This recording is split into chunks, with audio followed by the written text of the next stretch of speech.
2009년 11월 24일, 당시 26살이었던 존 존스는 추수감사절을 맞이하여 자신의 아내와 1살 배기 딸과 함께 자신의 가족이 있는 유타주의 스탠스베리 파크로 떠납니다. 존스는 오랜만에 만난 가족과 친구들과 함께 시간을 보낼 겸 어릴 적부터 자신의 아버지와 함께 했던 동굴 탐험을 하기로 합니다. 그렇게 존스는 자신의 남동생을 포함한 10명의 친구들과 가족들과 함께 인근에서 유명한 너디퍼디 동굴을 탐험하기로 합니다. 그들이 한 번도 가보지 않은 너디퍼디 동굴은 1960년대 데일 그린이 처음 발견한 동굴로 2004년 두 보이스카우트 학생이 일주일 간격으로 죽을 뻔한 사고가 발생한 적이 있었으며, 한 사건에서는 14시간 이상 구조가 진행되었고, 이 사건들로 인해 동굴의 출입은 임시적으로 금지되었습니다. 2009년 존스가 동굴을 방문할 당시 동굴은 다시 개방된 지 6개월밖에 되지 않은 상태였습니다. 오후 8시 동굴 앞에 도착한 그들은 하나둘씩 동굴에 들어가기 시작합니다. 성인이 된 후 처음 동굴 탐험을 한 존스는 180cm가 넘는 키에 90kg가 넘는 건장한 체격이었으며 어린 시절의 왜소함이나 유연함은 찾아볼 수 없는 상태였습니다. 탐험을 시작한 지 1시간, 존스는 동굴에서 가장 난이도가 높다고 알려져 있는 버스카날로 향하게 됩니다. 이 코스는 매우 좁은 틈을 기어서 가야 했기에 사고를 피하기 위해서는 주의를 요하는 코스였습니다. 문제는 그가 버스카날이 아닌 그 옆에 에드스푸시 쪽으로 향했다는 점입니다. 또 다른 문제는 그가 일반적인 방식과 다르게 이 비좁은 코스를 머리를 먼저 넣은 채 들어갔다는 점입니다. 엉덩이와 복부 그리고 손가락을 이용해 안으로 들어가기 시작한 존스는 잠시 후 무언가 잘못됐다는 것을 깨닫습니다. 그는 자신이 들어왔던 길로 다시 돌아갈 방법이 없다는 것을 깨달았고, 복부에 발음을 넣고 앞을 밀어내어 빠져나가려고 했지만 그럴수록 그는 점점 틈사이에 끼기 시작했습니다. 그런 그를 가장 먼저 발견한 것은 그의 동생 조시였습니다. 그는 자신의 형 존스를 빼내기 위해 종아리를 잡고 잡아당겼지만 존스의 몸은 점점 틈사이에 끼기 시작했고 상황은 더 심각해졌습니다. 자신들이 해결할 상황이 아니라고 판단한 조시는 다시 동굴 밖으로 나와 도움을 청합니다. 그는 밖으로 나와 911에 신고를 했고 존스의 친구는 존스에게 다가가 그를 안정시켰습니다. 그렇다면 처음부터 존스가 위험하다고 알려진 버스카날 쪽으로 향한 이유는 무엇이며 그가 머리부터 들어간 이유는 무엇일까요? 동굴에 처음 들어갈 당시 존스와 일행은 지도를 가지고 있었습니다. 그럼에도 불구하고 탐험 도중 그들은 막다른 길에 놓이게 되었으며 경로를 찾기 위해 그들은 흩어지게 되었습니다. 그가 머리부터 들어간 이유는 길이 처음에는 위로 향하고 있었기 때문입니다. 위로 올라갈 때 그는 당연히 머리부터 올라갔지만 점점 경로가 아래로 향하며 그의 머리는 바닥을 향하게 된 것입니다. 그의 몸은 점점 아래로 빠지고 있었습니다. 새벽 12시 30분, 존스가 틈에 낀 지 몇 시간이 지나서야 첫 구조대가 도착합니다.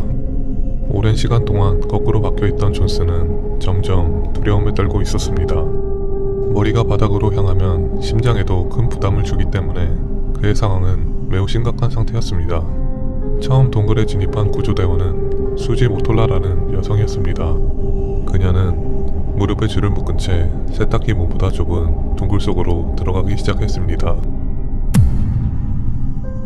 새벽 1시, 수지는 삐져나온 존스의 신발을 발견합니다. 존스에게 다가간 그녀는 존스에게 말을 겁니다.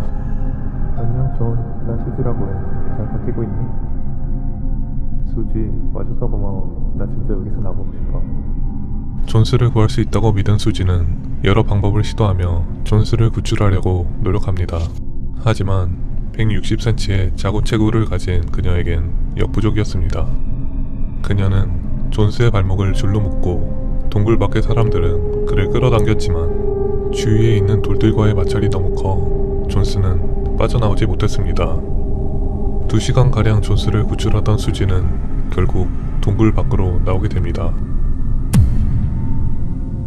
새벽 2시 30분, 이미 100명이 넘는 구조대원들이 밖에서 존스를 구할 방법을 모색하고 있었습니다. 동굴이 너무 험난했기에 중장비를 동원할 수 없었고 폭발물은 존스마저 위험에 처할 수 있었기 때문에 설치할 수 없었습니다. 결국 그들은 줄과 돌들의 마찰을 줄이기 위해 분리를 설치하기로 결정하고 동굴 안에 여러 개의 분리를 설치하기 시작합니다. 여러 개의 분리를 설치한 구조대원들은 존스의 발에 줄을 묶고 다시 한번 동굴 밖으로 존스를 당깁니다. 첫 번째 시도와는 다르게 그는 조금씩 움직이기 시작했으며 이 과정에서 구조대는 그에게 물, 식량, 그리고 무전기를 전달합니다. 근데 갑자기 설치한 분리가 무너지면서 그는 다시 아래로 빠지게 됩니다. 그를 끌어올릴 때마다 그의 발은 동굴 천장에 부딪혔으며 구조대원들은 동굴의 지형 때문에 구조에 어려움을 겪습니다. 구조대원들이 다시 한번 존스를 세게 당기는 순간 존스는 고통을 참지 못하고 소리를 지릅니다. 시간이 지날수록 상황은 점점 나빠지고 있었습니다. 풀리의 고정 상태는 점점 안 좋아졌지만 장비를 들고 한번 들어갈 때마다 1시간 정도의 시간이 소요됐습니다. 존스의 육체적 그리고 심리적 상태 역시 악화되고 있었기 때문에 계속 그를 당기다 쇼크로 그가 사망할 수 있는 상태였습니다. 존스가 생존할 수 있는 시간이 몇 시간 안 남았다는 것을 알고 있던 구조대는 계속해서 새로운 방안을 모색했습니다. 크기가 큰 장비를 들고 들어가기엔 동굴이 너무 작았으며 작은 장비로는 존스를 빼낼 수 없는 상황이었습니다. 구조대는 20리터 이상의 쿠킹 오일을 동굴에 부어 존스를 빼내려고 시도했으며 폭발물 설치에 대해서도 다시 한번 논의했습니다. 오랜 고뇌 끝에 결국 이들은 기존에 시도하던 분리가 가장 가능성이 높다고 판단합니다. 하지만 한 번에 존스를 빼내는 대신 그를 조금씩 틈이 넓은 곳으로 이동시키며 빼내기로 결정합니다. 오후 4시 존스가 틈에 낀 지 19시간이 넘은 상태였습니다. 15개의 분리를 동굴에 새로 설치한 구조대원들은 다시 존스를 구조할 준비를 했습니다.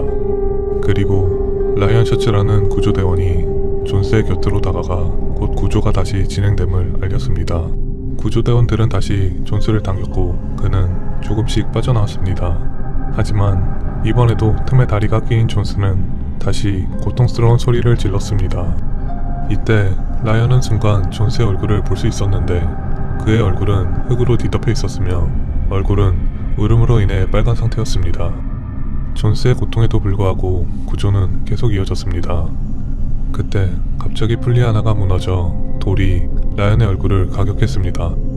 라이언의 얼굴은 피로 뒤덮였고 그는 존스를 계속 구조하려 했지만 결국 동굴 밖으로 나와 자신의 상태를 확인하게 됩니다. 이후에도 구조 작업은 계속 진행되었지만 희망은 점점 사라지고 있었습니다. 존스를 구조할 방법을 찾지 못하던 구조대원들은 망연자실해 있었고 존스는 대답조차 하지 않는 상태였습니다. Earlier today, we all thought he'd be out by now. Are they worried? Are they starting to get a little bit worried about all this? 그리고 새벽이 오기 전 긴급 의료원이 동굴 안으로 다시 들어갔고 2009년 11월 25일 오후 11시 56분 존스의 사망이 선고됩니다. 그의 사망 원인은 심장마비였으며 사망하기 전 그가 동굴에 갇혀있던 시간은 약 27시간이었습니다. 존스의 가족들과 유타 경찰청은 그의 시신을 인양하는 것이 매우 위험하다고 판단하여 이를 포기합니다. 결국 동굴 입구는 시멘트로 차단되었으며 현재까지도 그의 시신은 동굴 안에 보관되어 있습니다.